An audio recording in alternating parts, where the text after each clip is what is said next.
What's going on, guys? Briar Rabbit here with Planet Destiny. Today, Game Informer released its September cover featuring the Taken King and a series of articles with some exclusive information. News about Dinklebot, the new level cap, Year 1 weapons, and more.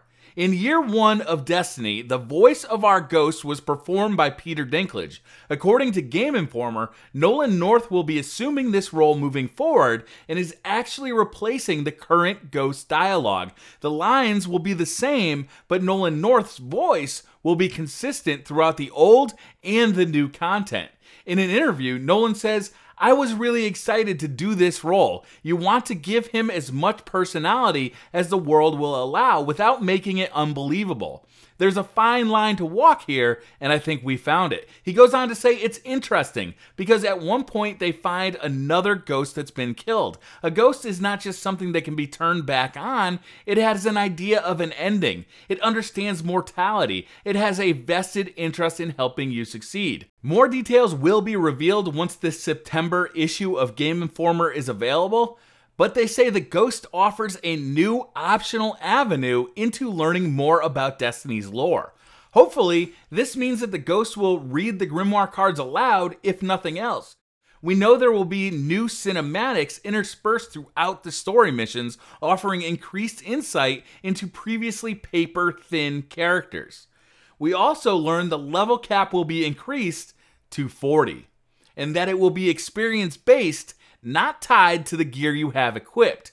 There is no more light values on armor, so that experience now feeds directly into your level progression, all the way from 1 to the new level cap of 40. This new way of leveling up and reaching max level isn't going to be changed by things that are outside your control, and you're not going to need to worry about armor determining what level you are. Even though loot no longer determines your level, it's still going to be important to your character. Attack and defense levels aren't going anywhere, and even though you can be max level with any piece of armor, a rare set is going to provide less defense than a legendary set. Thankfully, going forward, loot drops are going to be better tailored to us. Game Informer confirms Destiny's loot system will now pay closer attention to the loot you already received when determining an appropriate drop, so that players will more consistently receive armor and weapons that provide meaningful power growth, items that vary their gear slot from one drop to the next, and fewer drops of items that a player already has attained. Game Informer also confirms something we have suspected for a while.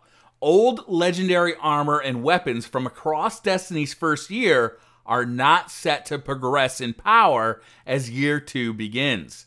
So they may not end up being worthless, but they'll certainly not be as powerful as the new legendary armor and weapons that are being introduced with the Taken King. Interestingly, the change also resets the gear progression flow through the new Taken King tier white, green, blue, and purple gear, providing meaningful distinctions between new items as you level up through the new content, meaning you don't need a certain set of legendary armor to reach the maximum level. You can even be a level 40 with common armor, though you probably won't want to.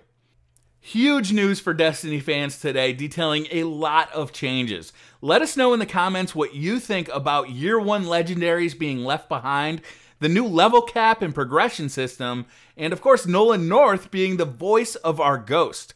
Thank you very much for watching, and we'll see you guys next time.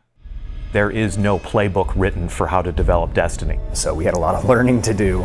With other games that I've worked on at Bungie, you exhale when it comes out. When Vanilla launched last year, we were just starting to breathe.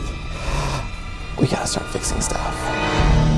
So we've got a lot of cool new things coming in Taken King. A little bit more variety, just a little bit more like gameplay variety, some different feelings during the missions. When Taken King launches, huge changes happening to the weapons and the armor across the board. Oryx's arrival gives us context for the year.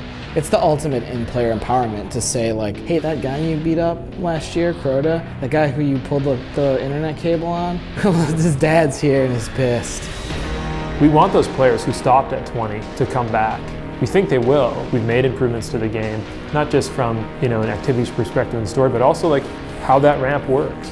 these community of players. Destiny means something to them. They have these characters that they've created and they care so much about them. Master Chief itself is a cool character, but like my Guardian is like way fucking cooler. I play a lot. I haven't got a chance to do much else. The game has this like Siren's Call quality for me. Like, I love working on Destiny. I love ranting about Destiny because we have this opportunity to make it better. We're really trying to make Destiny take a significant leap forward this fall. That's what we're here for. Like, that's why we wake up in the morning.